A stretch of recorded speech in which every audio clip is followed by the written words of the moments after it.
പിന്നെ എന്താണ് ഇസ്ലാമിന് ചെയ്യാൻ കഴിയുന്നത് എന്നുള്ളത് നമ്മൾ ഇവിടെ കേരളത്തിൽ പറയുമോ? അത് അവിടെ ഐസിസ് ചെയ്തല്ലോ, ഇവിടെ താലിബാൻ ചെയ്തല്ലേ, അത് ഇറാൻ ചെയ്തല്ലേ? ഇവിടെ അങ്ങനെയൊന്നും ഇല്ലല്ലോ ഒന്നാണ്. ഇവിടെ അങ്ങനെ ചെയ്യാൻ കഴിയുന്ന എന്താണ് ഇസ്ലാമിക സോഫ്റ്റ്വെയറിന് ചെയ്യാൻ കഴിയുന്നത്? ദ പ്യൂർ ഇസ്ലാമിക് സോഫ്റ്റ്വെയറിന് ഗോൾഡൻ ഏജ് ആണ്. അവാർഡ് വാങ്ങാൻ പെൺകുട്ടി സ്റ്റേജിൽ അപമാനിച്ചു ഉസ്താദ്. എന്താ കാര്യം? ഇസ്ലാമാണ്, മുസ്ലിങ്ങളല്ല, ഇസ്ലാം. 10ാം ക്ലാസ് പാസ്സായ പെണ്ണിനെയാണോ ഇങ്ങോട്ട് കയറ്റുന്നത്? ശരിയാ, കറക്റ്റ് ചോദ്യം. പിതാവ് വാങ്ങിച്ച പോരെ, മതി. ഇനി വേറൊന്ന്, മനോരമയിലെ വാർത്തകൾ തന്നെ എടുക്കുക. അവരാണല്ലോ ഏറ്റവും കൂടുതൽ സംഭ്രമജനകമായിട്ട് നിൽക്കുന്നത്. ലക്ഷദ്വീപിൽ ആദ്യത്തെ മഹാത്മാഗാന്ധി പ്രതിമ ലഭിക്കുന്ന 1 ദശാബ്ദം മുമ്പ് ആദ്യ ലേലത്തിൽ പരാജയപ്പെട്ടു.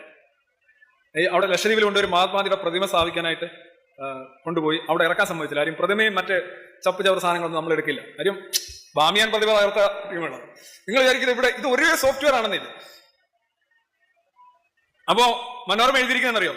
ഗാന്ധി ജയന്തിക്ക് 2 ദിവസം മുന്നേ പ്രതിമ ലോറിയിൽ കൊച്ചി വെല്ലിംഗ്ടൺ ഐലൻഡിനുള്ള ലക്ഷദ്വീപ് അഡ്മിനിസ്ട്രേഷന്റെ ഓഫീസിൽ എത്തിച്ച്, അവിടെ എറണാകുളത്ത്, അവിടെ നിന്ന് കപ്പലിൽ കവരത്തിയിലേക്ക് കൊണ്ടുപോയി. എന്നാൽ പ്രതിമ ദ്വീപിലേക്ക് ഇറക്കാൻ കഴിഞ്ഞില്ല. എന്താ കാര്യം? ചിലരുടെ എതിർപ്പിനെ തുടർന്ന് അവസാന നിമിഷം ദ്വീപിൽ പ്രതിമ സ്ഥാപിക്കുന്നതിൽ നിന്ന് അധികൃതർ പിന്മാറി. ആരുടെ? ചിലരുടെ. ഇതാണ് മനോരമ. അപ്പൊ നമുക്ക് മനസ്സിലായി, ചിലർ വന്ന് എതിർത്തു, അത് നടന്നില്ല. ഇനി ബാക്കിയുള്ള വായിക്കാം.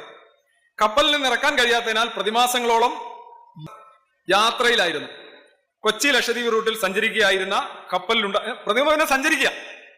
പ്രതിമ വെല്ലിംഗ്ടൺ ഐലൻഡിൽ നിന്ന് കവരത്തിയിലേക്ക് കൊണ്ടുപോയി. അവിടെ ഇറക്കാൻ സമ്മതിക്കുന്നില്ല. പട്ടി കണക്കൊരു പട്ടി അവരിങ്ങനെ അടിച്ച് തിരിച്ചിങ്ങോട്ട് വിട്ടു. പട്ടി ഇറങ്ങി എന്ന് പറഞ്ഞ് എല്ലാം കൂടെ പിടിച്ച് തിരിച്ചു. അപ്പോ എന്നിട്ട് ഈ പ്രതിമ എന്ത് ചെയ്യുന്നത്? മഹാത്മാഗാന്ധി വെല്ലിംഗ്ടണിൽ നിന്ന് കവരത്തിയിൽ നിന്ന് വെല്ലിംഗ്ടണിലേക്ക് ഇങ്ങനെ പോയിക്കൊണ്ടേയിരിക്കുക. 6 അടി പ്രതിമ. പുള്ളിയുടെ ഒരു സൗഭാഗ്യം നോക്കണേ, ഫ്രീ ആയിട്ട് കപ്പലിൽ അദ്ദേഹം യാത്രയാണ്. Because of Islam.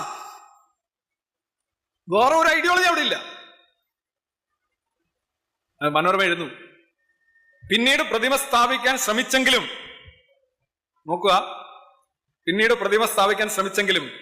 വിശദീകരിക്കാനാകാത്ത എതിർപ്പ് തുടർന്നു. നല്ല മനസ്സിലായി. വിശദീകരിക്കാൻ ആർക്ക്? പത്രക്കാർക്കായിരിക്കും. പേടിയാണോ? അതോ ആർക്കും വിശദീകരിക്കാനാവാത്ത എന്താണ് ഈ ബ്ലാക്ക് ഹോൾ പോലെയുള്ള സംഗതി വല്ലതാണ്? ഗോൾഡൻ ഏജ് എന്നൊക്കെ പറയുമ്പോൾ ഓർക്കേണ്ട കാര്യം ഇസ്ലാമിന് ചെയ്യാൻ കഴിയുന്ന കാര്യങ്ങളാണ്.